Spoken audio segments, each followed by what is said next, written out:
Hello, I'm Sarah Lockett. This is Ocus News. Donovia and the Baltic states seem to be on the brink of war. The massive build-up of Donovian troops along the borders with Estonia, Latvia and Lithuania and Poland is stoking fears of an all-out conflict. The war of words between the leaders of those countries has become increasingly hostile. Donovia's aggression towards its northwestern neighbours follows its forced annexation of most of Pietuni several years ago. Now commentators fear a repeat in the Baltic states, fuelled by NATO scaling back its presence there. Here's our report on this growing crisis in the Baltics. Our correspondent Kaya Lark reports from what may soon be the front line in the region. I'm in Zelupe in Latvia, just a few hundred metres from the border where the Donovian troops are gathering. Local people that I've been speaking to in the last few hours say they've seen large tank convoys arriving, that they've heard gunfire and that there have been standoffs between local Latvian patrols and the Donovian troops on their doorstep.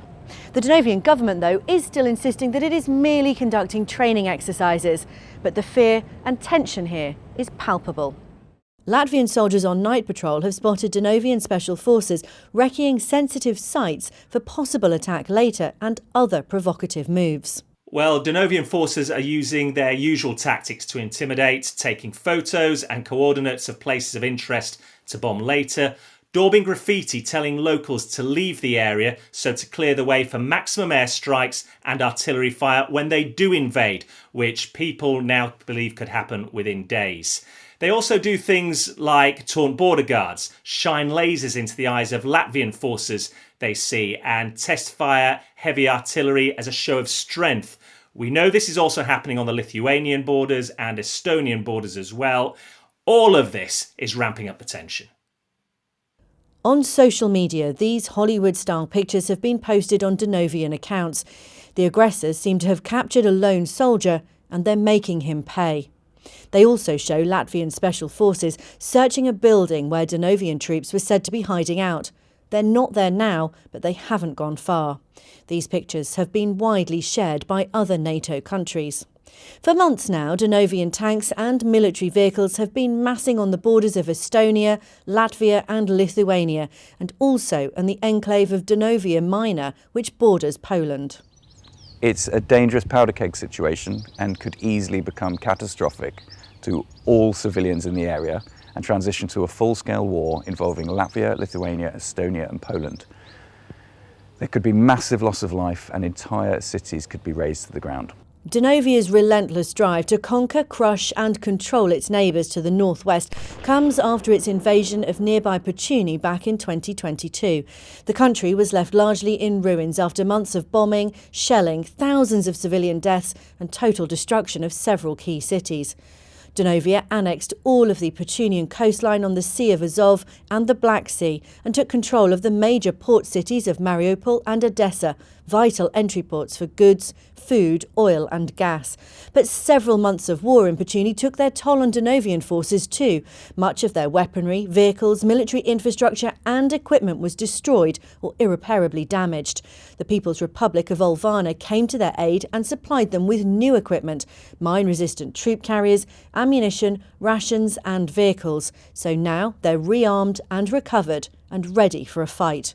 So what's NATO doing? NATO had, initially at the time of the Pietuni conflict, rushed to the Baltic region with its enhanced forward presence. 4 multinational battalion-sized battle groups were based in Estonia, Latvia, Lithuania and Poland.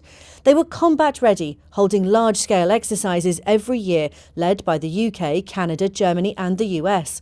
But then they downsized, and Donovia took this as an open invitation to move forward and invade. So back in 2006, the US Defense Secretary Donald Rumsfeld said that weakness is provocative. It entices people to do things they wouldn't normally otherwise do. And this time he was talking about Saddam Hussein. But we need to keep in mind that Donovia only respects strength and power. And with NATO having reduced its presence in the Baltic states, they may be looking to escalate things. In Estonia, Latvia, Lithuania, possibly even Poland. And this could happen very, very quickly. It's a dangerous and developing situation here. Hopes that diplomacy will prevail are fading fast. Kaya Lark, OCAS News on the Latvian-Donovian border. Thanks, Kaya. Since the annexation of Pietūni several years ago, Donovia has been hit hard by economic sanctions. The Donovian people have been suffering as the country was cut off from Western markets. There's now widespread poverty and shortages. But many think the sanctions don't go far enough, saying they should be expanded and enforced more rigorously. Poland and the Baltic states have been relentless in calling for tougher restrictions, and this has further worsened relations with Donovia. Some economic help did come when Donovia was allowed into Olvana's banking system, going by the acronym SLOW, but it didn't help ordinary people. Donovia has tried to blunt criticism that it displaced tens of thousands of refugees in Pietūni by its invasion by attacking the EU's treatment of those people. They fled the fighting in 2022 to various countries in Europe.